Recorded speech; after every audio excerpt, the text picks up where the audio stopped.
Yes, reka nongere ngo ikaze nizere kumeze neza gatanu kuri gatanu. Imana ikurinde, Imana ikomeze igumane nawe. Kaye ngo kubayita waraserutse TV ngiye ukubwira ibiri kugenda bivugwa hano kuri social media. Mbega inkuru uzise Akari Kumutima wa Igor Mabano yibarutse umwana w'umuhungu, urugendo rurerure, ibyishimo byinshi, ariko nanone ndongera nkwegerezo bita Tom Close agaciro k'amafaranga y'inzu muri iyi minsi abahanzi ariko bagiye bakora ikintu bita coffee wallahi. Hey ibintu ntago byoroshye habe na gato. So ngiye kubigaruka mubwire ko Rihanna yamaze nawe kwibaruka. Ndagaruka ku nkuru gusa zo kwibaruka cyane muri iki kiganiro tugiye kugirana. Mangira ngo ngene nkuzengurutse ugenda umenya ibiri kugenda biba, unabamenye umenye ni bantu ki babayeho bate.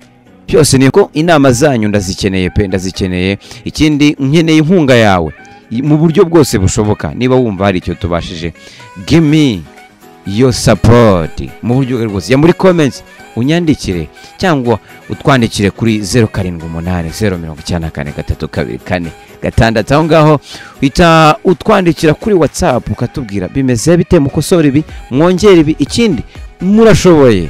So reka ntangirire kuri Igor Mabano, Akari Kumutima wiwe. So ntekereza ko ari ikintu cyane kuri rero wa kane tariki 19 2022 nibwo Igor Mabano yizihiza isabukuru y'amavuko y'imyaka 27. Mu rwego rwo kwizihiza byihariye isabukuru yanditse kuri konti ya Instagram akurikiranwaho n'abarenga ibihumbi 267 ababwira inkuru nziza yuko afite impano nziza yifuza kubagezaho. Benshi batangira gushyugunga baravuga bati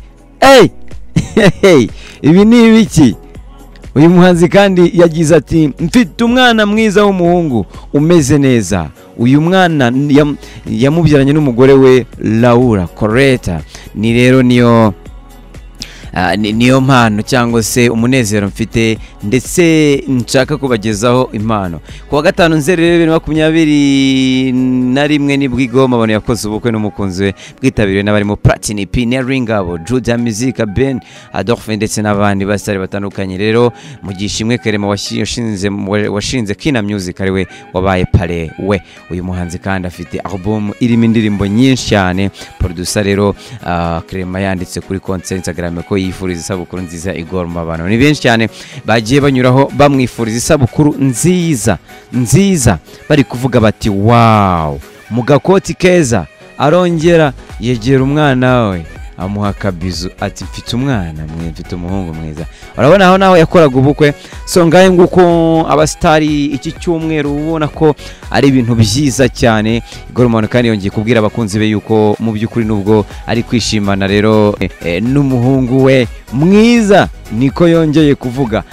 Mu gihe yabyaraga umuhungu, Rihanna nawe yahise nawe yibaruka umuhungu. Ibihe bidasanzwe byaranze gutwita kwa Rihanna. Nibyo nakugezaho, ariko se mbere yuko nkubwira ibyo bihe byiza ubanza nkakubwira Rihanna uko yibarutse umuhungu, hanyuma nabyo nkabifatanya kugira ngo byumve neza cyane. Abo bita Rihanna rero umuhanzi kazi umwe mu ba Asa Blog bamaze kwibaruka imfura yabo, umwana w'umuhungu. Amakuru dukesha ibinyamakuru cyandika imyidagaduro TMZ aravuga ko Rihanna n'umukunzi Blog bamaze kwibaruka imfura yabo, umwana w'umuhungu. Amakuru meza avuga ko bombi bamaze icyumweru bibarutse, kandi ko bibarutse kuwa gatanu w'icyumweru gishize tariki 13 Gicurasi ila Sandre. Kugeza ubu rero ntiharamenyekana izina ry'uyu mwana. So barishimye cyane.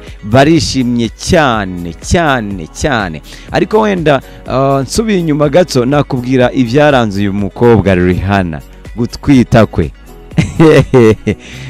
Man, byari byiza cyane, byari byiza sana. Uyu Robin Rihanna Fenty wamaye nka Rihanna waciye mu myambarire idasanzwe ku babyeyi mu bihe byo gutwita. Ari mu byishimo nyuma yo kwibaruka imfura ye na Lakim Atareson mayuzwe nka Asa Block. Rihanna yamaze kwibaruka imfura ye rero nkuko nagiye mbikubwira, akaba yibarutse nyuma yuko byavuzwe ko atwite mu kwezi kwa Ugushyingo.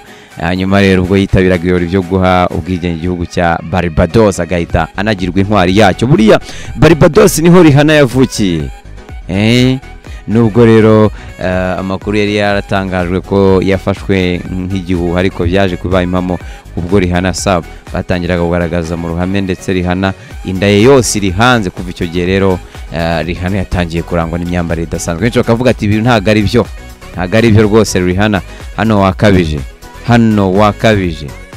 wakabije rwose, ntago ibintu wari ubikuye nk'umubyeyi. Aravuga ati Rihanna yigize kuvuga ngo waruze amagambo yigize, yaravuze ngo buri muntu jya witwara uko wumva ubishaka, kuko bariya bari kugenda bakuvuga ntago bagutwara bo uko bashaka.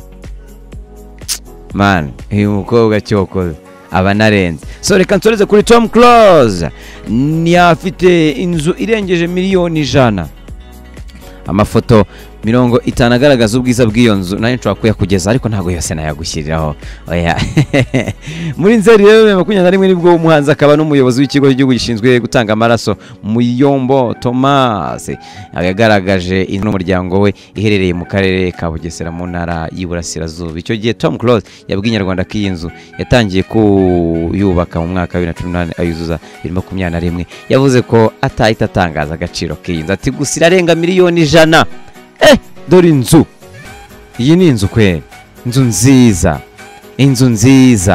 nziza pe, tujye twemera, gendemeye wowe ntago uremera.